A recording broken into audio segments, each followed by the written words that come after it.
You guys ask me quite a lot, Jace, what are the best sets to invest in for the long term? What should I buy? What should I pick up right now? So today I'm going to be ranking all of the Sword and Shield era sets and the Scarlet and Violet era sets based on what I think are the best sets to invest in the long term. It's a long time waiting to get them all built up into one video, but we're going to be going through all of that today. Let's jump into it. Alright guys, so today we'll be going through a tier list video of all of the Sword and Shield era sets and Scarlet and Violet era sets based on which sets are best to invest in. Now if you didn't check out yesterday's video, I went through a tier list of what are my favourite sets to just collect, to open, to have fun, what's better for your value for money if you've got to crack it open, just the fun factor of having that set. Today we're looking at what is going to be the best ones to keep sealed. So today we take a look at which sets are going to be the best to keep sealed, tuck it away, for that long-term gains. So let's jump into it. Alright, so we have the tier list. We have fantastic, great, good, okay, bad, and poop. Not even poor, just poop. And we have a bunch of sets, all of the sets actually, from the Sword and Shield era and the Scarlet and Violet era. I'm going to be going through each one of these, which I think are great for that long term, and we'll see how things go. Starting things off, we have Sword and Shield base. I'm not a huge fan of Sword and Shield base, but I can't deny how great this set has actually done. It's done incredibly well, and there's one thing that I would say is this set is just, I can't deny that how good it's been doing, right? It is a set that has been, kind of climbing, nearly $300 a box.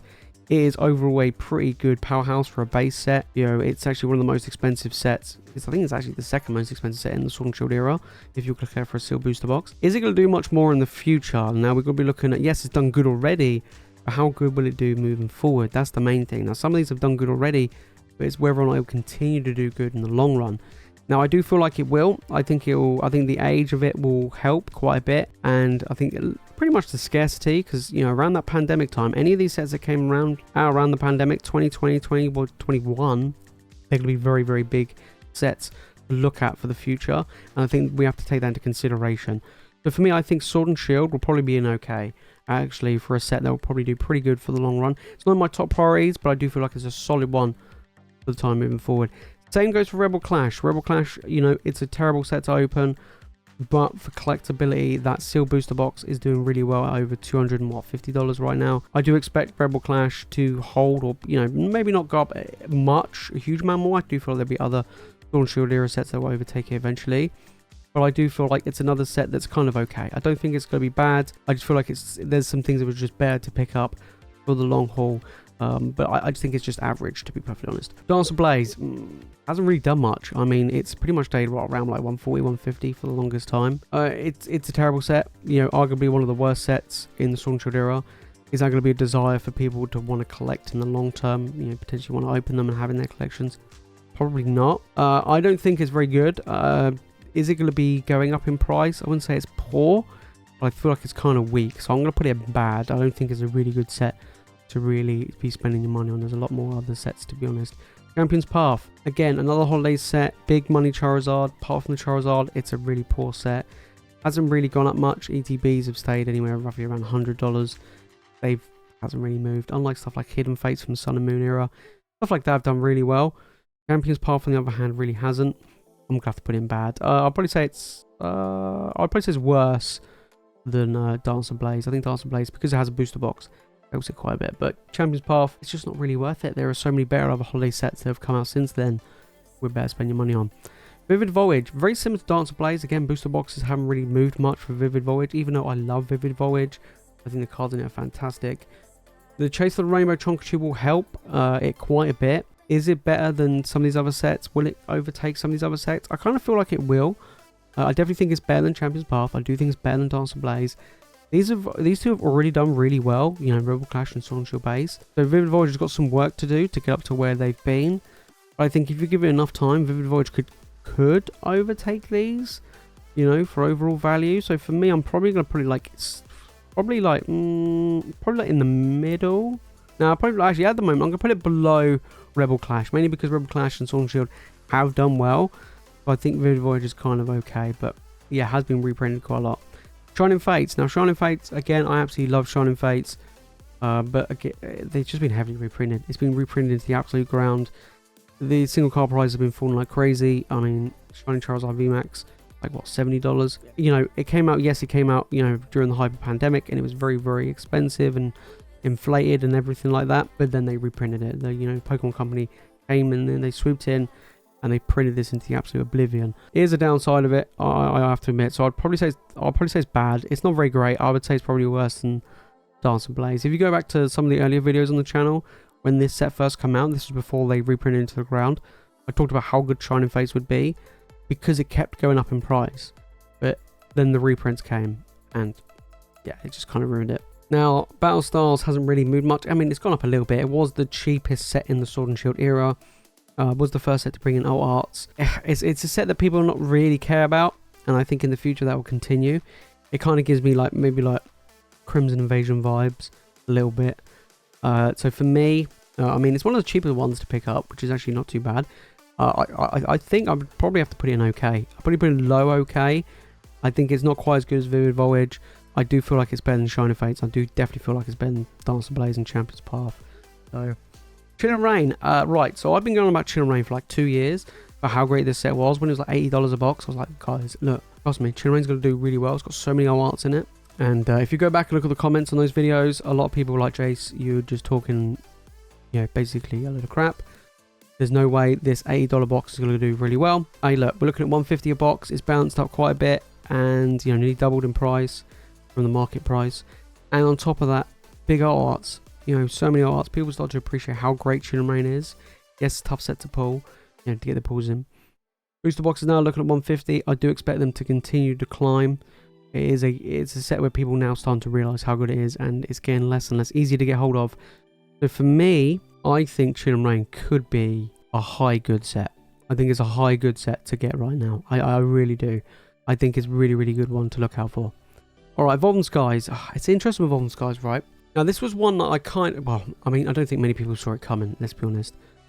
I said that at the time this wasn't a great set when it shot up to like 180 a box, 200 a box. And I didn't expect it to...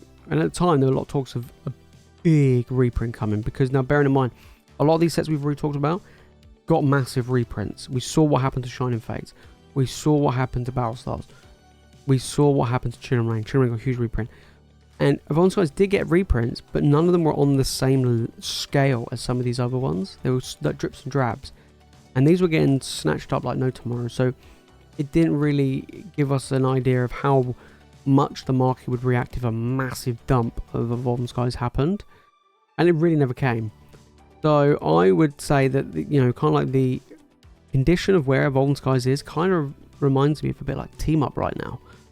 And, I've always said that Evolving Skies, I think, will eventually be $1,000 a box. I genuinely think it is. So you could be saying, Jace, is it a great one to pick up? I'm looking at spending $400, dollars to pick this up right now. I mean, over here in the UK, you're looking around about anywhere between $350 to $400. Look, I wouldn't buy it to open. Just don't do it. Honestly, just buy the single cards at this point. Now, for sealed, I think you cannot go... I don't think this will drop, to be honest. I think over time, this set will be the next team up or the next XY evolutions. So for me, if I'm being honest, it's going to have to be fantastic. It just has to be. I mean, it's an interesting one. You kind of, some people will kind of love to hate it, but you just can't deny the powerhouse there's Evolving Skies. You just can't. And I think moving forward, yes, it's slowed down, but it will eventually get to maybe like a Cosmic Eclipse level or a team up level. So that's one thing we've got to take into consideration. I think it will get there. All right, Celebrations. Celebrations is an interesting one. Holiday set, massively printed. I mean, heavily. Now, there are some products and Celebrations I think are way better than others. Now, most of these, obviously, we're talking about booster boxes. But with Celebrations, for me, stuff like the UPC is very good, or the Pokemon Center exclusive. But they haven't moved much. If you look at the ETBs, even the UPC, they really haven't. So I would have to put Celebrations in... I'm going to put it in low good. I don't think it's as good as Chin and Rain. I think you'll do a lot better with Chin and Rain. But it is a set which... it's not. I don't think it's going to go the same way as Generations, but I think it'll still do very well. Alright, we got Fusion Strike. Best set ever made. Fantastic. Better than Evolving Skies. Yep. We all agree. So, Fusion Strike is an interesting one. It's very similar to Chin and Rain. Them two are kind of like neck to neck, head to head on how they've been doing in the market. And they've done well. Chin and Rain slightly more expensive. In my opinion, I think Chin and Rain has better arts. Fusion Strike has had a lot of bad press, if you want to say it, bad news with that whole scandal of all the cards getting stolen and stuff like that, which should have been in product. It's a set that people didn't really care about for the longest time. You know, to be honest, and will people care about it in the future? The Gengar holds strong, Espeon holds strong. Is that enough to keep that set afloat? Because compared to Chilling Reign, there's so many big other cards. I don't think it is. So for me, I think Future Strike is just below Chilling Reign. I think it's better than Celebrations, but not quite as good as Chilling Reign to pick up. Brilliant Stars. Now we're getting into some interesting stuff. I think Brilliant Stars is going to be an interesting one because it's the first Trainer Gallery.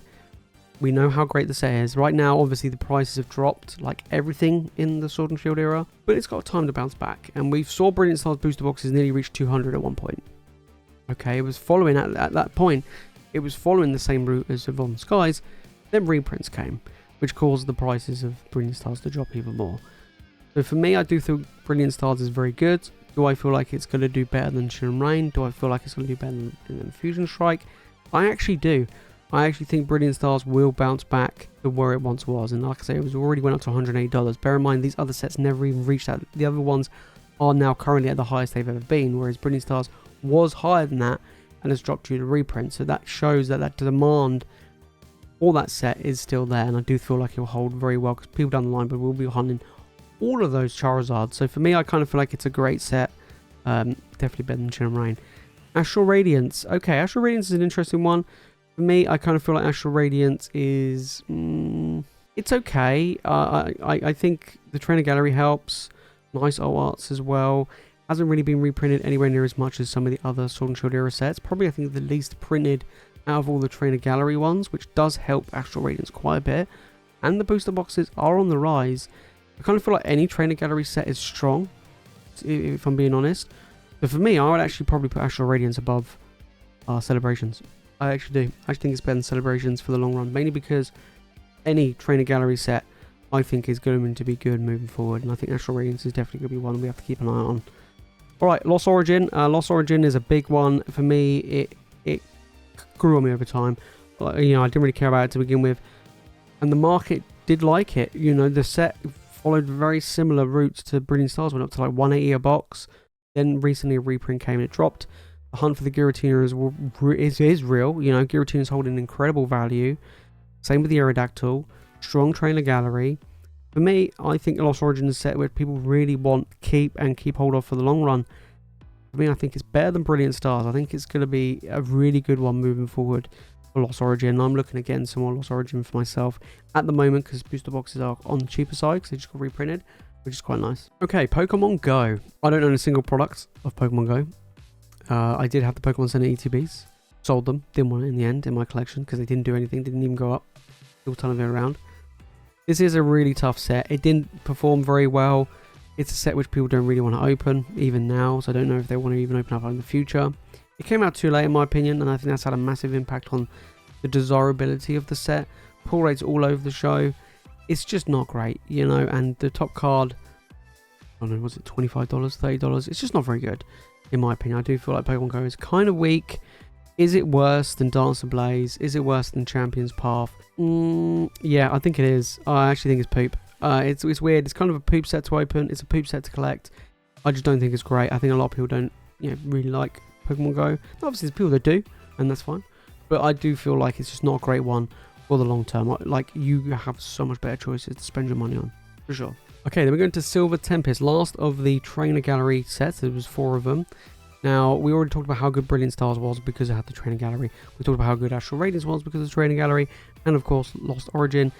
Silver Tempest kind of follows suit, to be honest. It did get recently reprinted. The booster boxes, well, I think the highest they went up to was maybe 140 a box.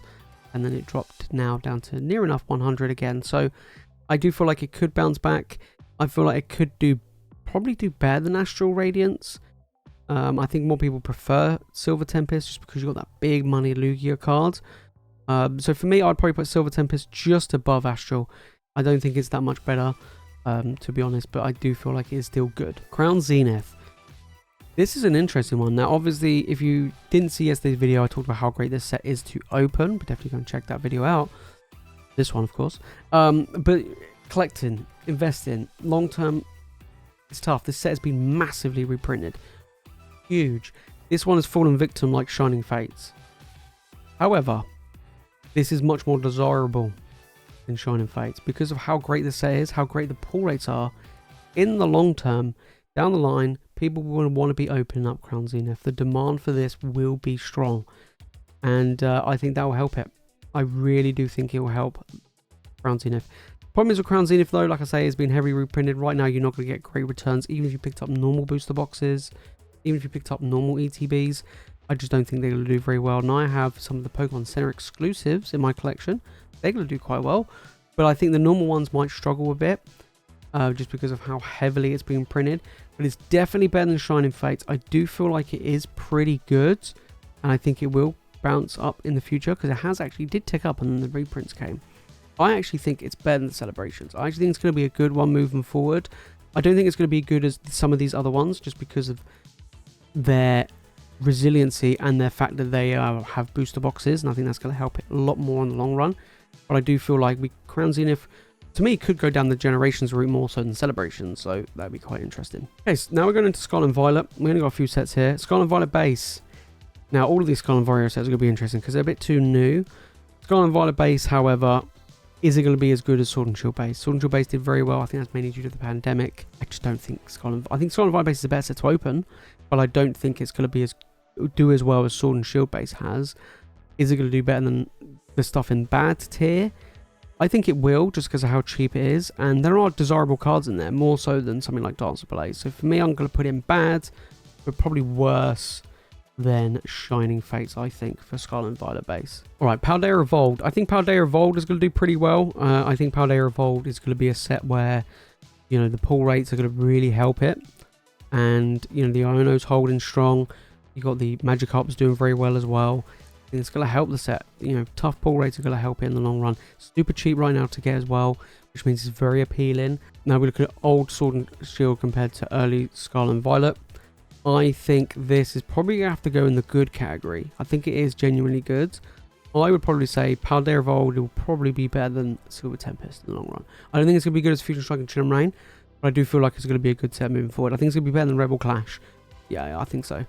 So, Obsidian Flames, definitely better than Dancer Blaze. Definitely better than Dancer Blaze. I think that's what we got to compare it to, because they're both like Charizard sets. And they're both the third set that came out in each era. I think it is better. I don't think it's better. I don't think it's definitely better than Scarlet and Violet base. Definitely better than Shining Fates.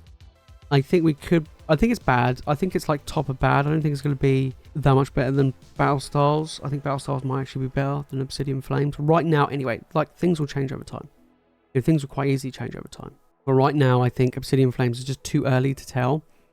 But it doesn't look very good, you know, for the long term. But we'll see. Who knows? Who knows? All right, 151. This is an interesting one. Holiday set, quite new. The supply's not reaching the demand. The demand for this is really high. This is getting heavily printed, same as Crown Zenith, but like Crown Zenith, the demand is keeping it in check. The Evolving Skies was heavily printed, nowhere near as some of the others, but it still was heavily printed, and the demand kept Evolving Skies up. We've seen already 151 sealed product go up in price, booster packs, ETBs, booster bundles. We have seen them go up. It will go up over time. I would have, even as Holiday set doesn't have a booster box, I think this could be the next Generations, you know, the next Shining Legends, you know, level of ETBs. So for me, I would have to probably put it just below Brilliant Stars. I think it's very good. It's too early to tell. You know, when we do this list again in the future, things will change. But I do feel like right now, it's a great set to get. Go and grab it. ETBs are the way to go. And yeah, just see how it goes on. Then Paradox Rift, again, very new. Not much has really happened with Paradox Rift. I do feel like it's on the same level as Paldea Evolved. I think it's a very good set to get. You know, we do have big chase cards, tough pull rates, brilliant artwork. I think people actually enjoy opening up Paradox Rift. I can see people down the line wanting to collect it as well. Is it better than Paldea Evolved? I mean, personally, I prefer it than Paldea Evolved. I think it probably will do better than Paldea Evolved. So for me, I'm just going to put it just before Paldea Evolved. I think they're pretty close, but not really much in it. There you go. That's probably my final list. I do feel like Evolving Skies is absolutely fantastic. You know, it's just smash out of the park. I do feel like we have another kind of like a cosmic level, cosmic eclipse level booster box, or that, and then maybe next team up or whatever. So it is very, very good. And again, the others, Lost Origin, Brilliant Stars are very strong. They perform very well. 151, I think, is the best and strongest holiday set. And there's loads in good right now. I think for me, if you're going to pick anything up, guys, down into your collection, anything from the good tier and better, it is worth it. Now, there's nothing wrong with the okays. The bads and the poop, I wouldn't go for, but anything that's good, great, or fantastic, I feel like they're very good right now. And obviously, some of them are a lot cheaper than others. You have to take that in mind, that they're cheap and Evolving Skies is expensive. And even though Evolving Skies is expensive, I do feel like if you did spend $400 on a booster box in the next 5 to 10 years, you'll probably get a good return on that. Maybe even be close to $1,000, maybe $800 a box, which is actually pretty good. So who knows? It might not. It might stay exactly where it is for the next 5 to 10 years. It might even go down. But as a rule, seal product does always go up over time. So that's one thing to keep into consideration. Whether it be $1, $100, or $1,000, it does go up over time. If you made this far to the video, guys, and you've enjoyed it, make sure to smash that like button and make sure you subscribe for more Pokemon content. And let me know your thoughts down in the comments on my rankings. What do you think? Do you think Evolving Skies is the bee's knees? Do you think it's fantastic? Do you think it should swap with Pokemon Go? I'll be interested to see what you guys think. But like I said, this is just my opinion. Let me know your thoughts down in the comments. And if you haven't checked out yesterday's video where I go through these same sets, but name my favorite to open, that I enjoy opening, I think are just great fun all round and good value for money. If you're going to open those sets, then make sure to click on the video on the screen right now. And if you watch more Pokemon content, guys, make sure to smash that subscribe button. We are on the road to 10k. Alright guys, that is it from me in this video. As always, you guys are legends, and I'll see you in the next one.